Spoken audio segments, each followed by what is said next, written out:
Adventist World Radio, the voice of hope. Radio feon'ny fanantenana na ny AWR. Semana kuaniwa radio manerantan lefeoni fanantena ni tundrato kiazava. Semana kuaniwa radio manerantan lefeoni fanantena ni tundrato kiazava. Ireto mpivady tanora sy ny zanany lahy-kely vao 10 taona monja dia nipetraka tamin'ny rihana fahaenina tamin'ny trano lehibe anankiray tao Parisy. Tao amin'ny rihana izay ambonin'izy ireo dia nisy tovolahy iray nanofa trano ihany koa.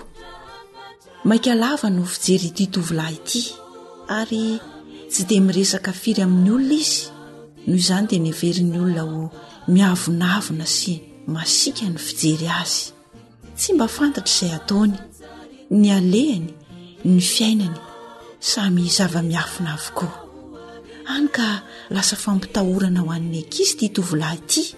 Anisan'izany ilay zazalahy kely 10 taona izay mipetraka tao amin'ny rihana ambany nisy ity tovolahy ity. Hoy mantsy ny ray aman-dren'ity tovolahy kely 10 taona ity, raha sendra misy ditra madinidinika ataon'ny zanany hoe raha tsy endry ianao dia omena n'le mipetraka ao ambony. Dia ohatr' izany hatrany ny fiainana. Indray andro anefa narary mafy tampoka ilay zazalahy kely 10 taona. Ny fotoana moa felan-tsasatra tamin'izay ka ny dokoteran'izy telo mianankireto dia tsy teo an-tanàna akory. Ny andro anefa alina narary ilay zazalahy kely. Verevitra ny rainy ka lasa izy nidina tany amin'ny rihana ambany dia nitantara tamin'ilay mpiandry varavarana na ny mpiambina ilay trano be izay hipetrahan'izy ireo. Dia hoy ilay mpiambina tamin'ilay ray mpianakaviana hoe fa maninona reny tsy antsoina ilay mipetraka ao amboninareo ao amin'ny rihana fahafito e? Dokotera vao vita fianarana tsy elany izy iny e. Mandehana aloha makany aminy. Taitra ilay ray mpianakaviana nahare izany sady faly ary nazava tamin'ilay ray mpianakaviana amin'izay ny mahamaika lava ilay tovolahy mipetraka ao amin'ny rihana fahafito ao ambonin'izy ireo. Lasaingan'izy ny dododo nandondona tao amin'ny rihana fahafito. Vetivety foana dia indro ilay tovolahy dokotera tanora fa nivoaka ny varavarana namoa azy. Ary rehefa fantany zavatra nitranga dia aingana dia aingana tokoa ny fomba fiasany. Nizalay zazalahy kely narary ary nampiseho fa dokotera mahay sy mavitrika izy ary tsy vitan'izany fa tena tsara fanahy ihany koa.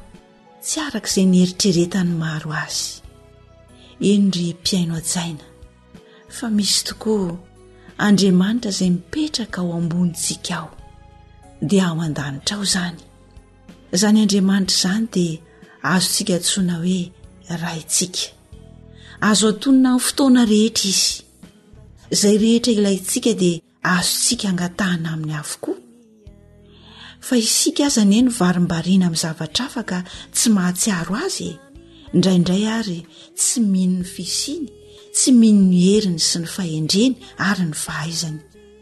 Nefa anio dia ampatsahivina aminao fa zany Andriamanitra ao an-danitra izany dia sady mahery, endry, mpamindra fo, be fitiavana tokoa ary azontsika atonina amin'ny fotoana rehetra.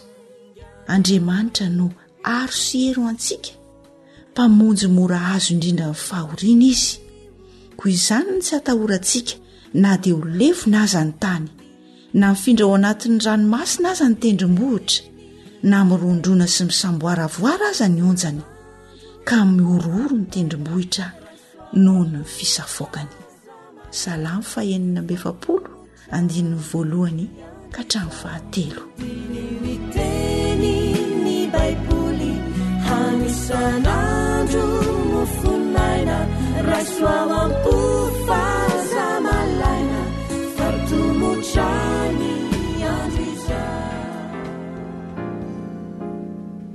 kuasa ondanuma sunuvake mazima zinasa dimideza kutanta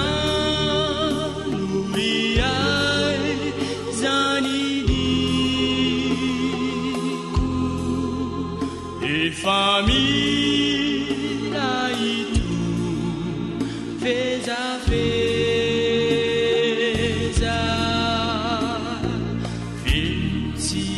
Firu becara batusa ludalana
Antokopihira lova miampita.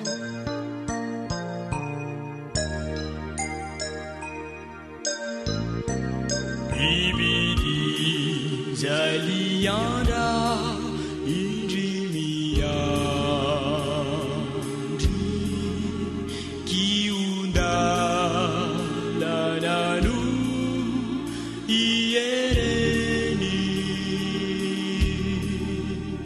efavi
AWR Téléphone 034 06 797 62.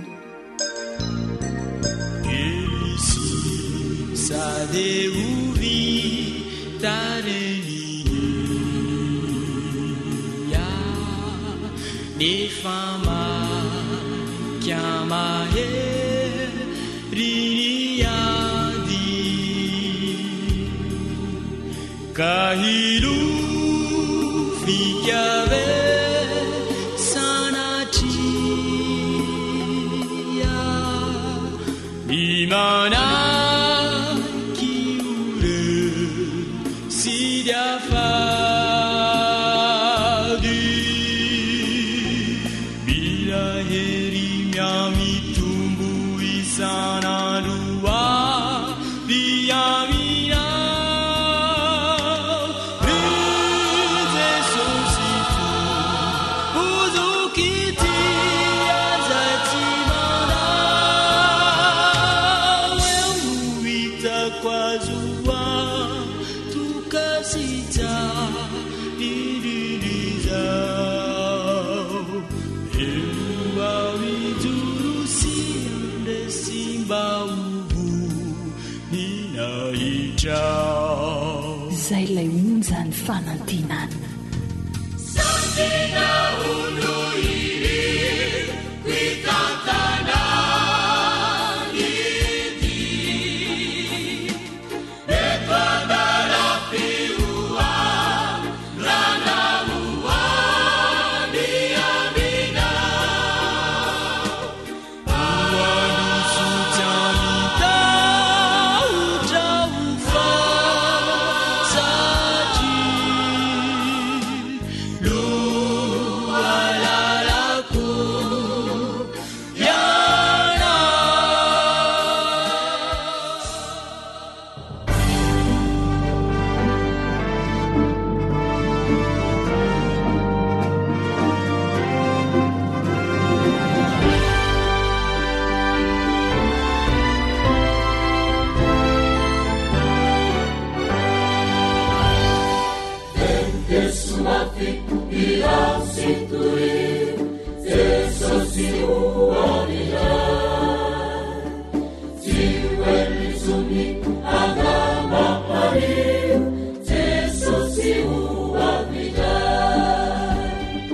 alasaro ny faminanin'ny baiboly alasaro ny faminanin'ny baiboly fianarana mitohitoy ireo faminaniana apokaliptika ao amin'ny baiboly no man'ny radio advantista iraisam-pirenena na ny feon'ny fanantenana ho anao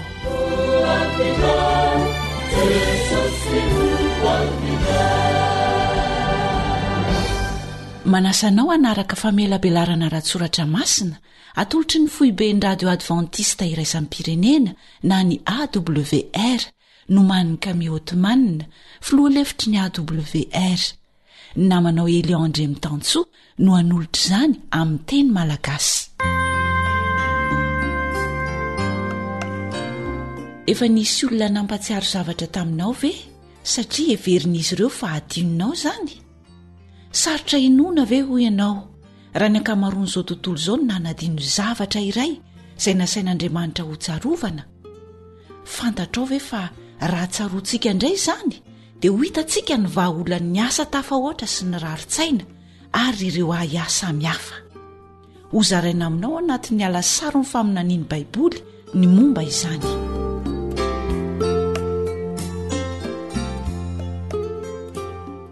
salamo Elian no anarako ho anao izay vao izao no manaraka ity fandarana ity faly miaraka aminao eto zahay ary manasanao mba hanjoy hatrany isan'andro san'andro ny fiarahantsika mianatra dia faly koa mifandray hatrany amin'ireo efa niaraka taminay tito isan'andro san'andro inoko fa nandray fitahiana tamin'ny alasaro ny faminaniany baiboly ianao mino an'izany aho dia sady manasanao mba hanasany namanao mikasika an'ity famelabelarana ity hanaraka an'izany isan'andro ary raha tsy afaka manao an'izany dia mba hiditra amin'ireo roy na trano kala-pifandraisana ahafahanao mahazo maimaim-poana sy mamerimberina miaino izay rehetra efa nianarantsika teto ny alasaro amin'ny faminaniany baiboly dia famelabelarana mitoy resanan'ireo faminaniana lehibe ao amin'ny baiboly indrindra fa ny faminaniana apokaliptika averina aminao indray ary ireo adresa efa omenanao hatrany hatrany mba hahafahanao mamerina miaino maka maimaim-poana na koa mandalina ny fianarana ny tenin'Andriamanitra izay nianarantsika teto ny voalohany dia ao amin'ny awr.org awr.org ny faharoa dia ity no anarany feo fanantenana.org mitambatra ilay hoe feo fanantenana. Ahitanareo fahalalana hampitombo ny ara-panahinao hijerenao ny tahirim-pandarana teo aloha. Misy koa ny application ahafahanao mijery an'izany amin'ny findainao. Azonao alaina maimaim-poana ao anaty Play Store na ny Apple Store izany. AWR 360 zay no anarany. AWR 360.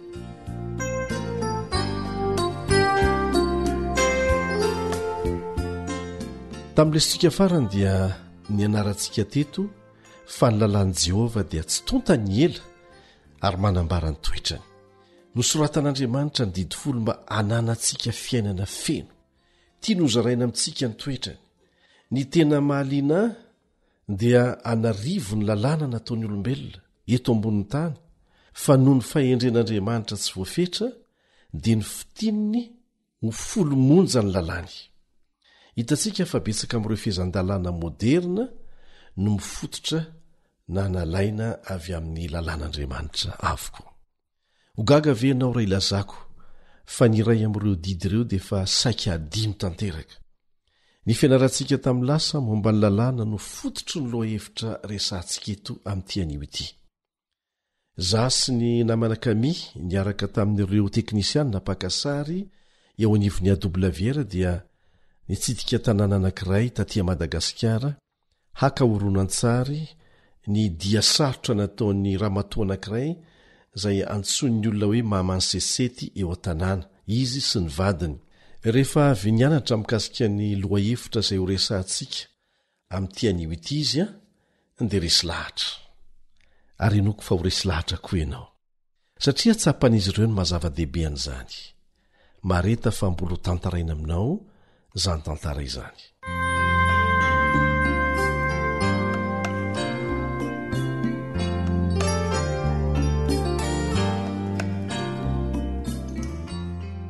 Lay tomboka sen'Andriamanitra marina.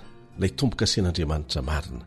Izay ny lohahevitra izay ho jerentsika akaiky amin'ity anio ity. Fa milohan'izany dia manasanao mba hiaraka hivavaka aminay. Irainay izay ny an-danitra, mpanjaka ny tontolo rehetra. Misaotra noho nanomezanao ny teninao hitari-dalana anay amin'ity tontolo maizina ity. Ho fanilo-tsambo ny fiainanay. Hianatra ny amin'ny tombo-kase tena izy resahanao ao amin'ny teninao izahay. Ilainay ny fahazavan-tsaina avy aminao. Afantaranay ny marina. Votosi ny fanahy masina ny mpiaino rehetra izay mangetaeta tia lalany marina. Tia lalanao bebe kokoa. Ary raiki-pity bebe kokoa aminao aza. Amin'ny anaratsoan Jesosy. Amen.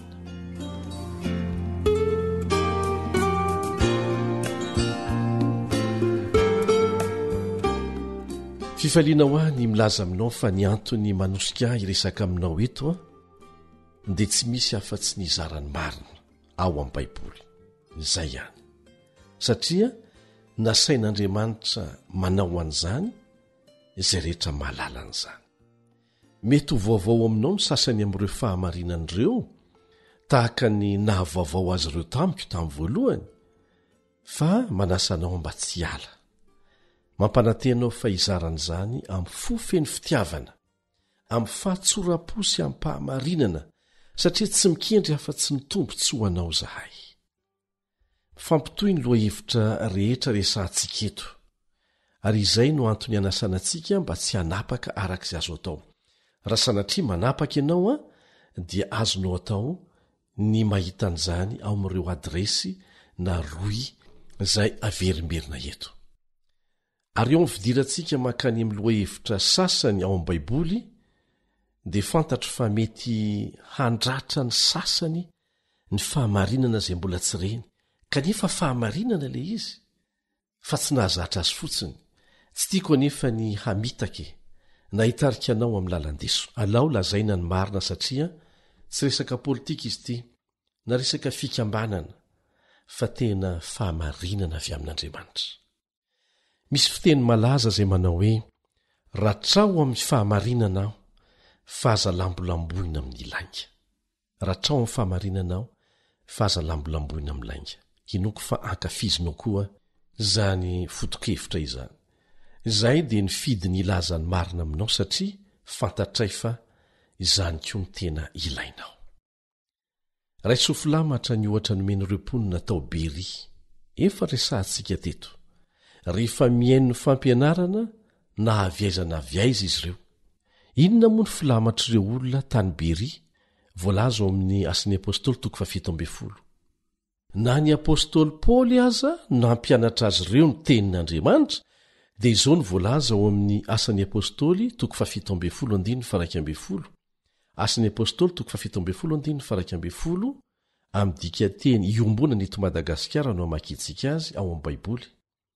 Tsara toe-po amampanahy kokoa ireto jiosy ireto no ny tany Tesalonika sady nazoto tokoa nandray ny tenin'Andriamanitra. Nahoana nitoy no afantarantsika azy. Nodiniindry zareo isan'andro ny soratra masina hanamarinana izay lazainy Paoly. Ka izay dia manasanao mba handray an'izay foto-kevitra izay raha vao resaka tenin'Andriamanitra no atao. Hamarino izay rehetra renao sy vakianao amin'ny boky, hamarino amin'ny tenin'Andriamanitra. Mila mahita ny valiteny mazava avy ao amin'ny Baiboly mikasika ny marina rehetra isika, ahafahantsika mandray fanapahan-kevitra ho an'ny tenantsika. Hamaky andiny soratra masina maromaro isika amin'ny tean'io ity, ary noho ny fotoana dia ampahany ihany no vakiantsika amin'ny andininy sasany izay lava. Fa mampirisika anao izay hamaky ny andiny rehetra rehefa mamerina ny lesona izay ny anarantsika tito. Anisan'ny tanjona kendrentsika ny hamoky ny saintsika amin'ny fahalalana azo antoka, misy fototra azo antoka. Ary izay rehetra manavesatra ny saintsika fotsiny, misy amin'izy ireny aza tsy fantatsika akory ny nahatonga azy, kanefa dia entsika eny foana manavesatra ny saintsika, manavesatra ny lalantsika makany an-danitra. Tiako tantaraina aminao ny amin'ny ondry anankiray atao hoe Shrek. Tantara tena niseho tany ivelan'ny tany izy ity, ary efa nisy fotoana aza nampalaza azy mihitsy. Nanalavitra ny mpiandry azy variana angamba ny ondry anankiray antsoina hoe Shrek. Dia verina ndritra ny 9 taona, niafina tany anaty aram-bato tany izy, satria matahotra ny bibidia amin'ny alina, dia niaina rery-tany fa mba tsy maty. Nandritra n'izany fitokana monina zany dia tsy nitsahatra naniry ny volony, dia nioatra ny 720 kilao ny lanjany.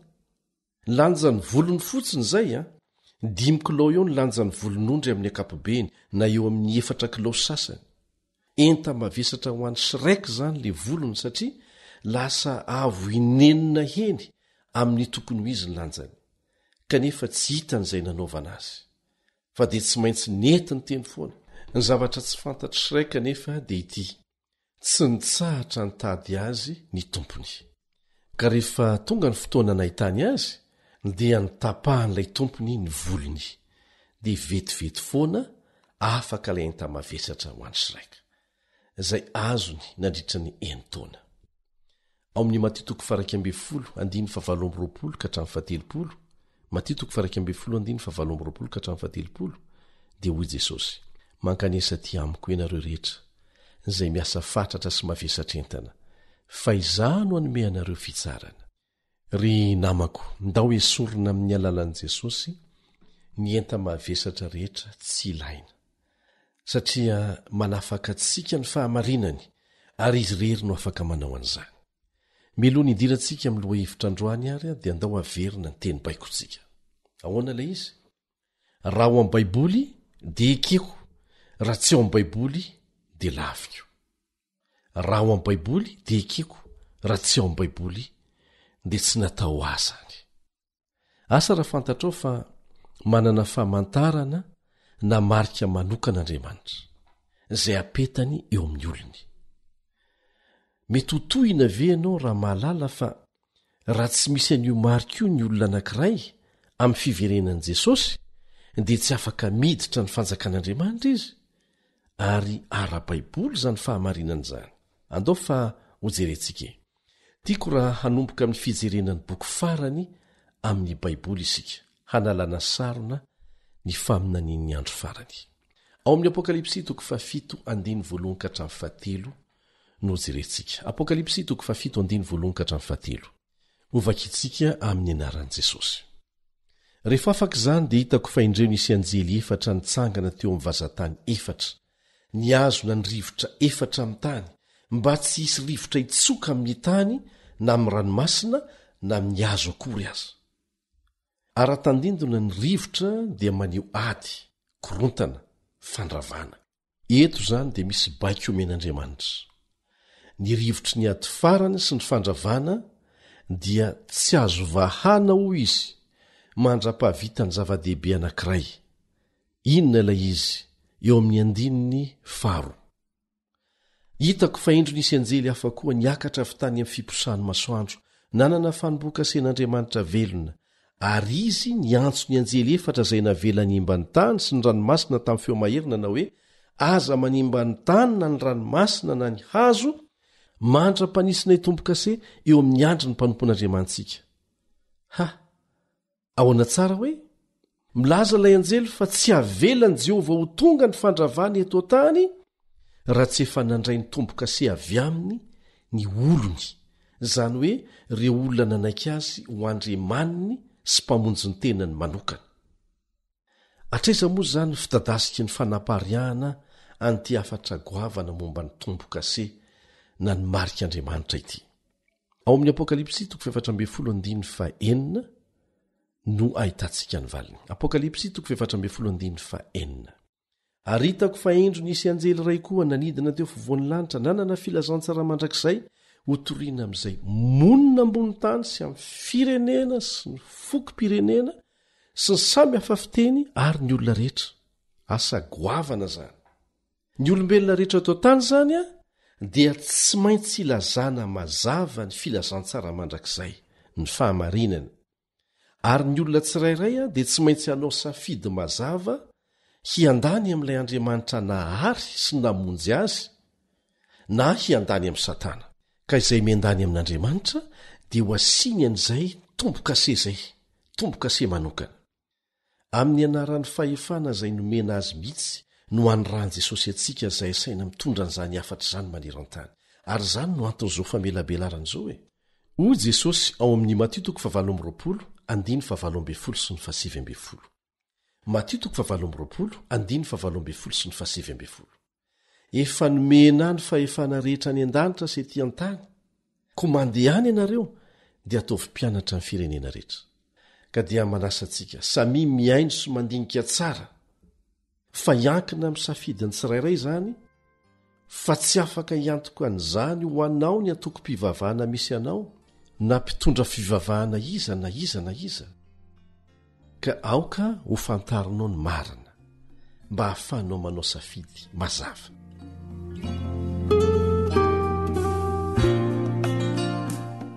Ndahoary ho resahana mikasika ny tombo-kase io hoe izay lazaina koa hoe famantarana na marika. Samy ampiasaina daholo ireo ary mifandimby ny ampiasana an'izany eo amin'ny Baiboly, fa zavatra iray ihany anefa ireo. Inona moa ny tombo-kase? Ahoana ny fomba nehoana ny tsara an'izany? Ndeo vakitsika amin'ny voalaza ao amin'ny Efesiana 1:13. Efesiana 1:13. Rehefa renareo ny teny ny fahamarinana dia ny filazantsara famonjena nareo, eny ao aminy koa ianareo rehefa nino no nasiana tombo-kase tamin'ny fanahy masina araka ny teny fikasana. Tsy piro tsara le hoe rehefa renareo ny teny fahamarinana dia ny filazantsara famonjena nareo, dia ao aminy koa ianareo rehefa mino no nasiana tombo-kase tamin'ny fanahy masina. Ny fanahy masina zany no mametraka n'ilay tombo-kase eo amintsika.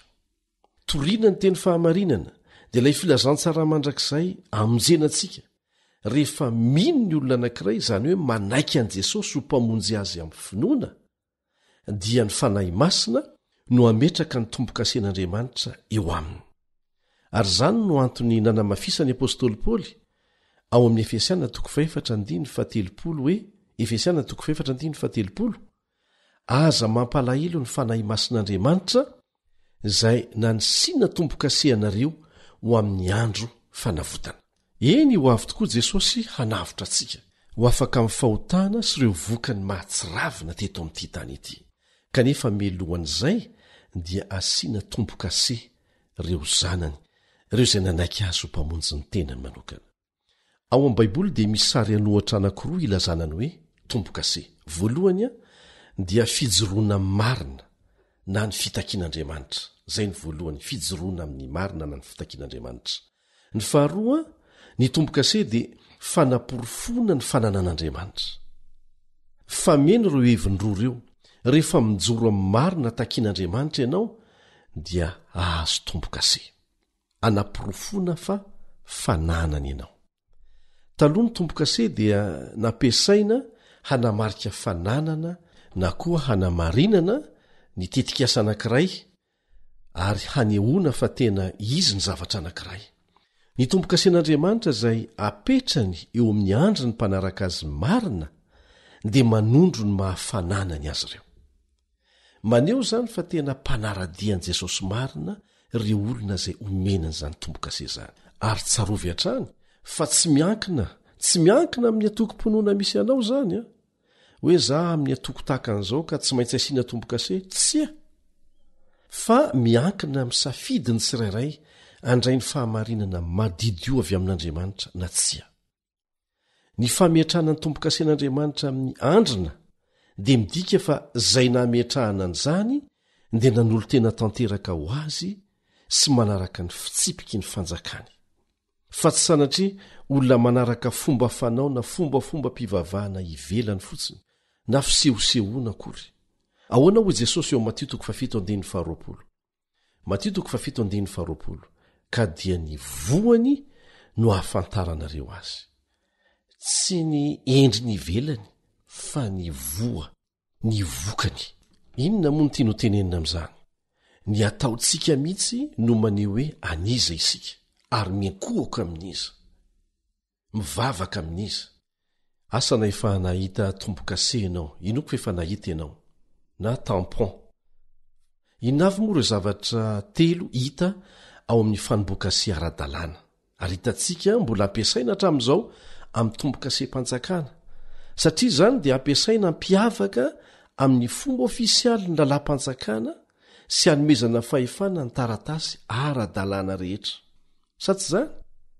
Mario tsara fa raha tiana hanan-kery ilay tombo-kase dia tsy maintsy misy an'ireto zavatra anankitelo reto.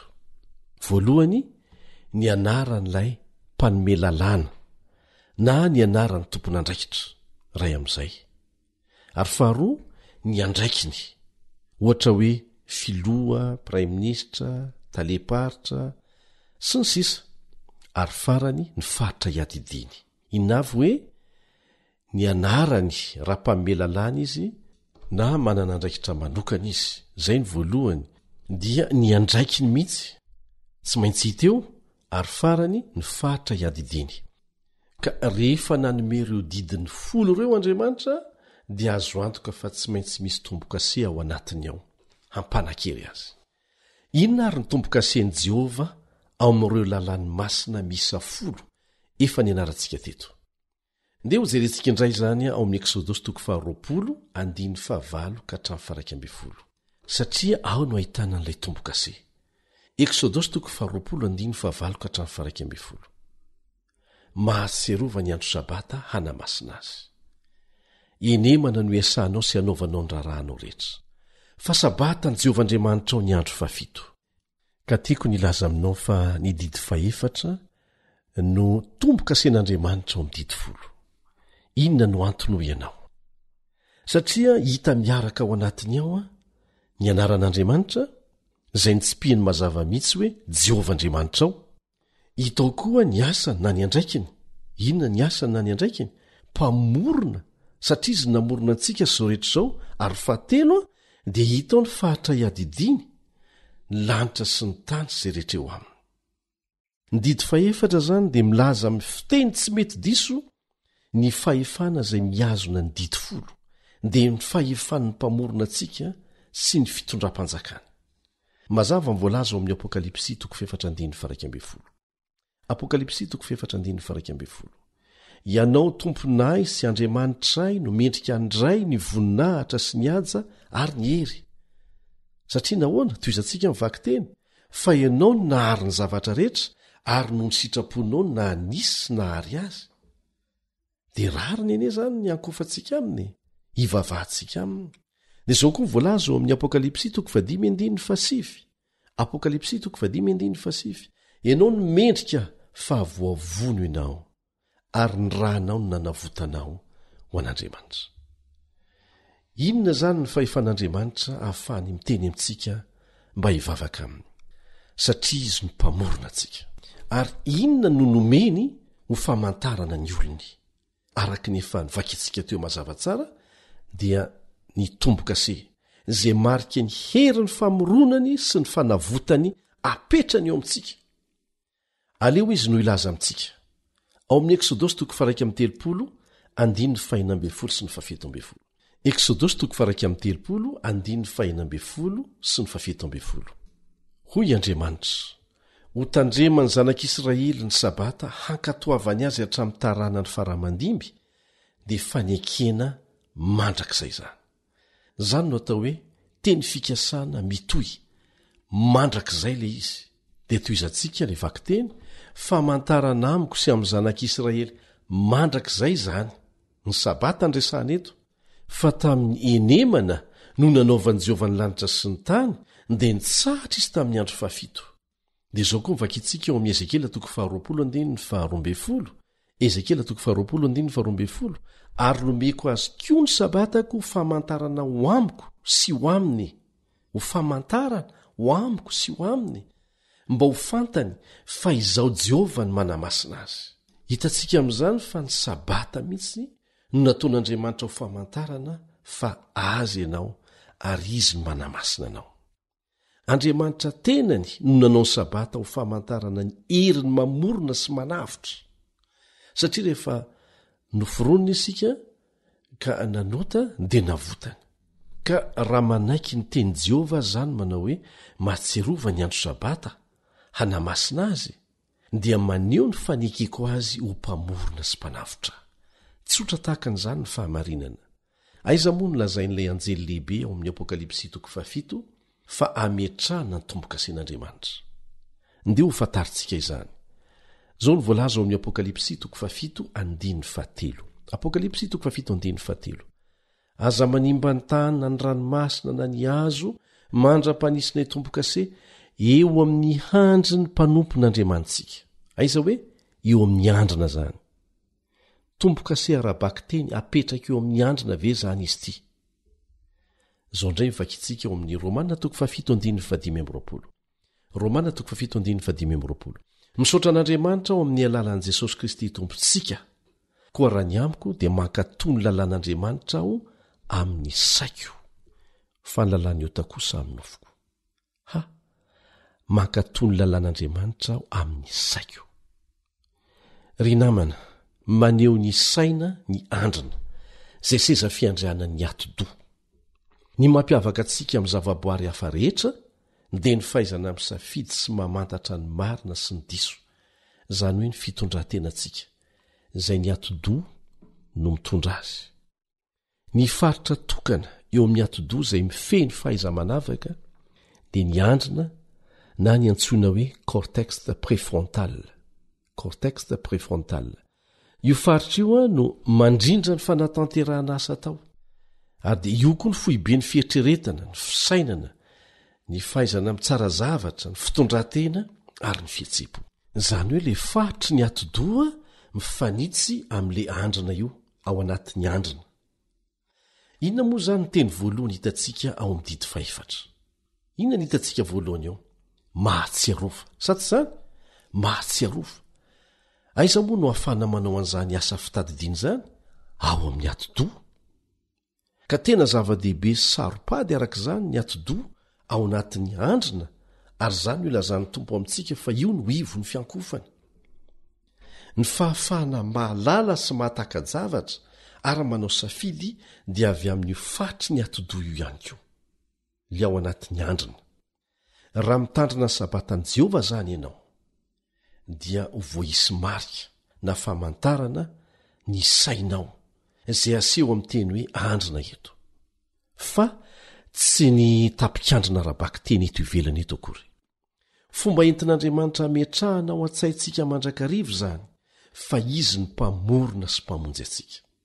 Manasa anao mba heritreritra ny amin'izany.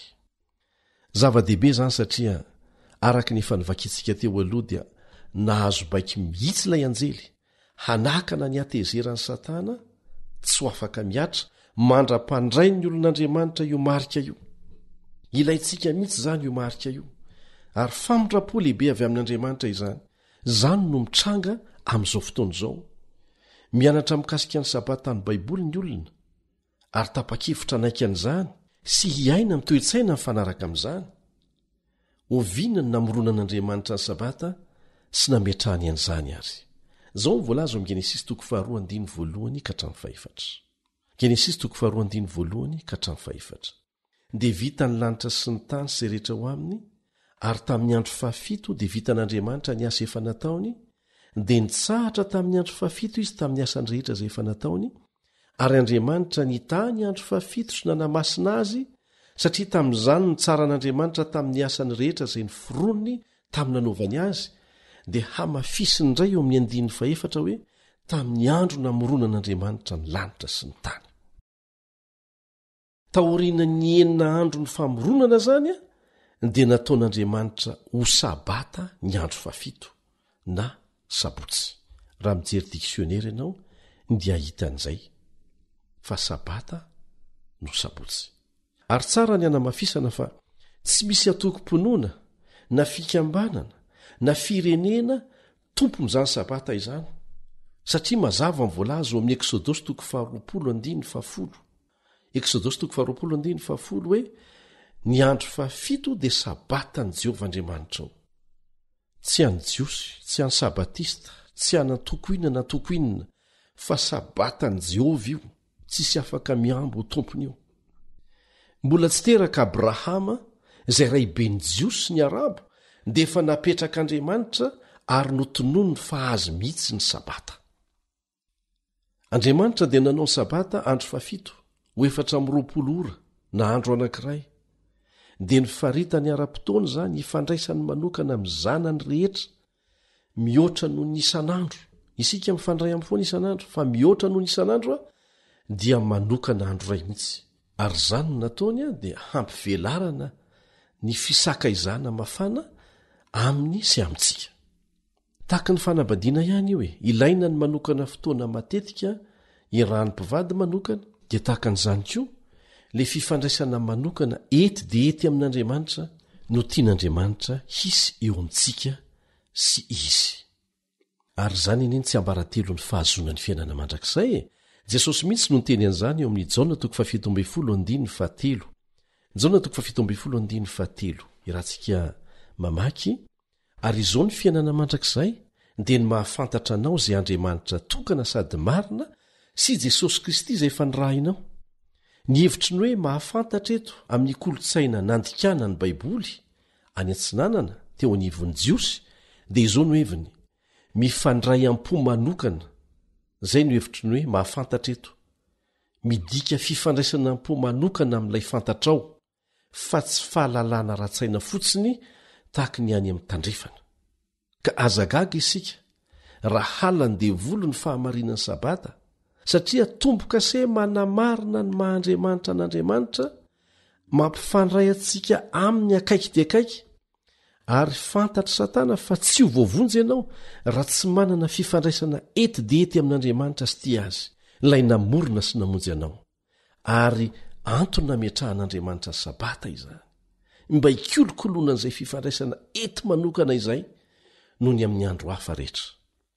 Ny fifandraisana rehetra dia miorona eo amin'ny tontolo-kevitry ny fotoana ry havana, sa tsy izay? Mila manokana fotoana akoatry ny isan'andro hifandraisana amin'Andriamanitra isika, ary izy mihitsy no nametraka an'izany.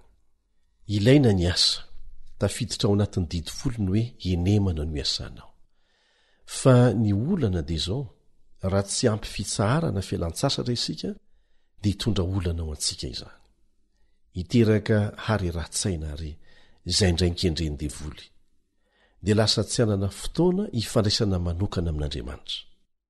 Ka fahendrena avy amin'Andriamanitra mihitsy izay faratampony amin'ny fahalalana ny nanokana ny andro anankiray hitsahara antsika hifandraisana manokana amin'ny fotsiny, ifandraisantsika samyntsika koa amin'ny andro anankiray voafaritra tsara dia mipetraka indray ny fanontaniana hoe nahoana moa Andriamanitra no nifidy fotoana ampifantohana ny saintsika aminy amin'ny andro anankiray voatokana noforonony mba hifanerasera amintsika ary mila fotoana izany dia natao lalàna mihitsy mba tsy ovaova toy izao no tiavan'Andriamanitra izao tontolo izao nomeny nandritry ny 3 taona sy tapany zanany lahy niaraka tamintsika mivantana teto tany dia maty misolo antsika nitsangana tamin'ny maty dia niakatra ny an-danitra manomana fitoerana ao antsika tsy misy zavatra manandanja kokoa noho ny fiarahana mandany fotoana zany na tonga an'Andriamanitra nidina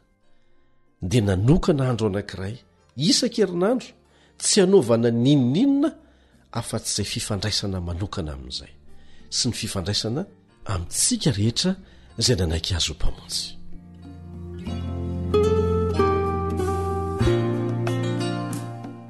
misy zavatra 3 na tonga ny andro fafito hiavaka fakitsika izany eo amin'ny Genesis 2:2-7 Genesis 2:2-7 tamin'ny andro fafito dia vitan'Andriamanitra ny asa efa nataony zay ny voalohany intoeny dia nitsahatra tamin'ny andro fafito izy tamin'ny asany rehetra izay efa nataony zay ny faharoa dia nitahian'Andriamanitra sy no amasiny ny andro fafito zay ny fahatelo vitany dia nitsahatra izy dia no tahiny sy no amasininy ny andro fafito ny hevitry ny hoe no amasinina dia izao voatokana hiavaka amin'ny rehetra ka io 420 arabaky teny io dia nataon'Andriamanitra ny voary rehetra ho masina na voatokana hatrany ampendohan'ny fotoana mihitsy izy mihitsy nametraka an'izay saingy kely anie ty ohatra tsotra omeko anao ty olona firy ny ilaina raha anao fifanekena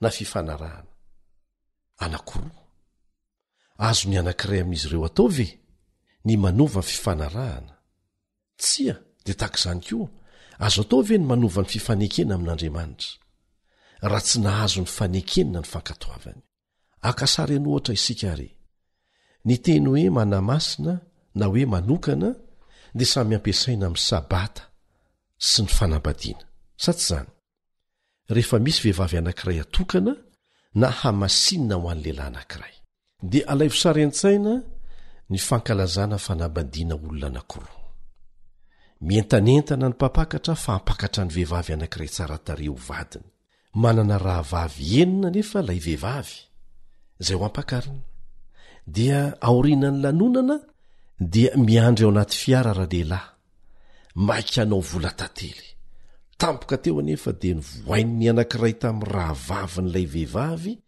ny varavarany fiara natao hitondra azy mivady dia indro izy misisika mipetraka akaikin'ra-lehilahy sady miteny hoe andao andeha aleo sika ny miaraka ho taitra le lehilahy mijery an'ilay vehivavy ary namaly hoe tsy ianao no nyvadiako fa ny rahavavinao dia hoy ilay vehivavy hoe inona mahasamihafa an'izany iray aminay fitovavy ihany anie ahy misy fahasamihafany ve zany aminao sa tsia eny indrindra ho an'ireo mpivady iray ihany no hamasinina ho an'ilay lehilahy iray ihany no ny fidiana vehivavy ray ny natokany mpampakatra ho azy ny hevitra izany dia izao tsy mitovy akory izy fitovavy ho an'ilay lehilahy dia takan'izany koa tsy ny fironona hitovy amin'ny andro fafito ny andro hafa rehetra enina ry mpiara-mianatra amiko tsy mandresy lahatra anao anaraka tokom-pinoana no antony ianarantsika eto fa ny atonga anao alalan'ny marina raha baiboly afaka nanome profo ara-tsiansa sy ny sisa isika saingy efa nifidy isika mba ho ny baiboly ihany no hampianatra antsika araka ny efa nilazain'i Jesosy mazava tsara ao amin'ny Jaona 17:17 ny Jaona 17:17 manao hoe manamasina azy amin'ny fahamarinana ny teninao ny fahamarinana ny teninao ny fahamarinana io tenin'Andriamanitra io ihany ny fahamarinana io rery no sedra azo antoka raha te alalan'ny marina isika efa niarahantsika nianatra teto ary voasoratra mazava ao amin'ny apokalipsy 4:20 fa tsy maintsy lazaina amin'ny olona rehetra manerana ny tany ny filazantsara mandrakizay averina ihany izay satria tonga ny andro fitsaran'andriamanitra ary tsy misy olombelona na antokom-ponoana na iza afaka misolo tena sy ianao eo anatrehny fitsaran'andriamanitra ry havana. Samy ho tsaraina misafidy ny tsirairay. Ka ilaiko zany ilainao ny malala sy manana faresen-dahatra manokana mikasika ny marina rehetra dia averina indray hanterina indray aza matoko izay rehetra resahana aminao eto fotsiny fa hamarino tsara amin'ny tenin'Andriamanitra izany. Molo toy izantsika manaraka ny fiarahana mianatra mikasika ny tombo-kasen'Andriamanitra ary fantoko amin'ireo fanontaniana tena fametraky ny mpiaino maro mikasika an'izany ny famelabelarana ho ataontsika eto. Fa milohan'ny hamaranantsika azy ambavaka dia tiako ny tantara fijoroan'ny vavolombelona anankiray aminao. Ny dadabeko no ny tantara azy te. Ny vadiny dia sage-femme mandeha amin'ny toerana rehetra izay andefasan'ny fanjakana azy manerana ny Madagasikara. Tany Betroka ry zareo indray nandeha ary elaela mihitsy nipetrahan tao Betroka dia nividy tanimbary tao izy. Namboly vary zany izy. Namely mafy ny valala tamin'izany ary tahaka ny fantatr'ireo valala ireo mihitsy hoe vokatra ny vary dia ho avintsika. Rehefa tonga tahaka an'izany ny valala dia mivoaka daholo ny olona rehetra manao ny fombafomba fanaony mba hanakanana ny valala tsy hinana an'ireo variny dia samy miaro ny tanimbariny. Andro sabotsy na sabata nefa tamin'izay dia nifidy ry zareo ny tsy handeha ho any an-tanimbary miaraka amin'ny olona fa nijanona tao an-trano nivavaka. Rehefa avy niakatra avy tany an-tsahatany ny olona niezaka namony valala dia nandondona ny tangorona teo amin'ny tranony bebe sy dadabe anay. Ome ody valala zay fa ny tanimbarinareo tsy nisy ny ambina kanefa dia ohatry ny fefena tsisy ny kitiany valala na kely aza. Dia tamin'izay fotoan'izay moa no namoahan'izy ireo ny baiboly. Itia ny ody valalanay. Dia betsaka ireo olona nanaiky hiara hianatra ny tenin'Andriamanitra tamin'izy ireo ary natonga ny zareo nanangana fiangonana tao Betroka mihitsy taorinan'izay. Ry mpiara-mianatra amiko, manasanao mba handray ny marik'Andriamanitra eo amin'ny fiainanao anio. Aza mangatakandro, aza siana fisalasalana na kely aza fa fitahinao anao zany.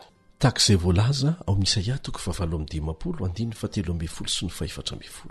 Azonao andramana izany ary tiako nitondram-bavaka izany fanapa-kevitra raisinao zany. Ndeha araka ivavaka isikary.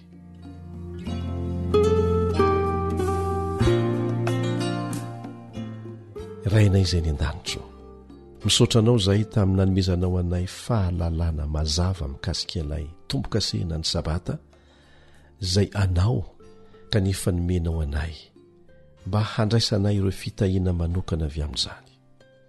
Tianao apetraka eo aminay zany, tianao afantsika ao amin'ny sainay mba ahafantaranao fa zanakao zahay. Misaotranao satria tsy mijery ny andro ny tsy fahalalana ianao fa ankehitriny dia mitonanay ianao mba hankatoanao amin'izay fantatray. Omeo hery zahay hahafahanay manaraka ny sitraponao ary vao ireo olana rehetra mety ho sakana tsy hahafahanay manao an'izany. Amin'ny anaran-tsoan Jesosy, ilay efa maty sy nitsangana tamin'ny maty ho famonjenanay no anaovanay izany vavaka izany. Amen. Raha misy fanontaniana tonga ao an-tsainao na misy antombavaka angatahanao amin'ny fotoana rehetra na koa misy fijoroana ho vavolombelona azonao zaraina dia manorata amin'ireto adresy manaraka ireto: email awr feo fanantenana @gmail.com, page Facebook awr feony fanantenana, na ny laharany finday 034 06 797 62 033 07 170 70.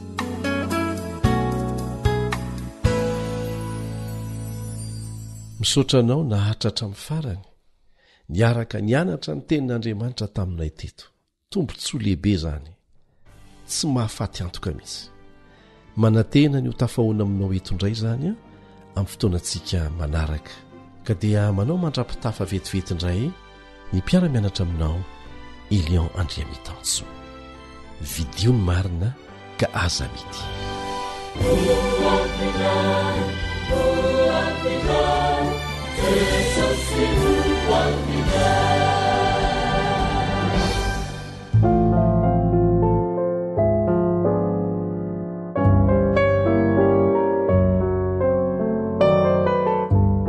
Tarika Jacqueline.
Zay lay onjany fanantenana.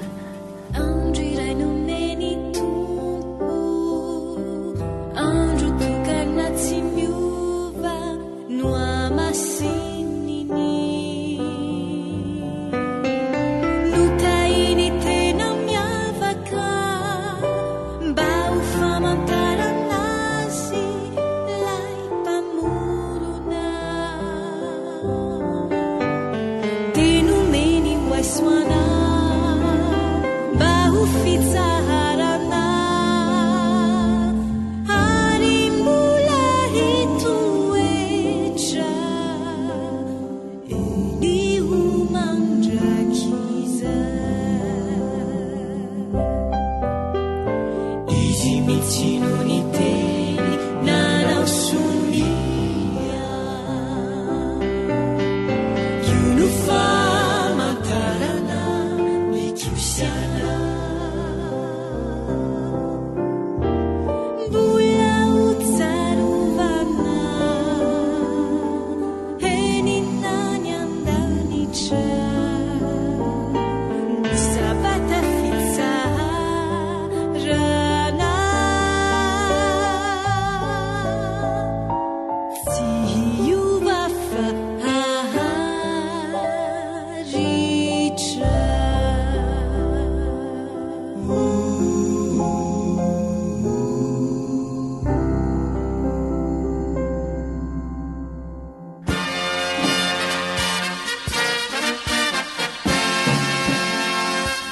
Adventist World Radio, The Voice of Hope.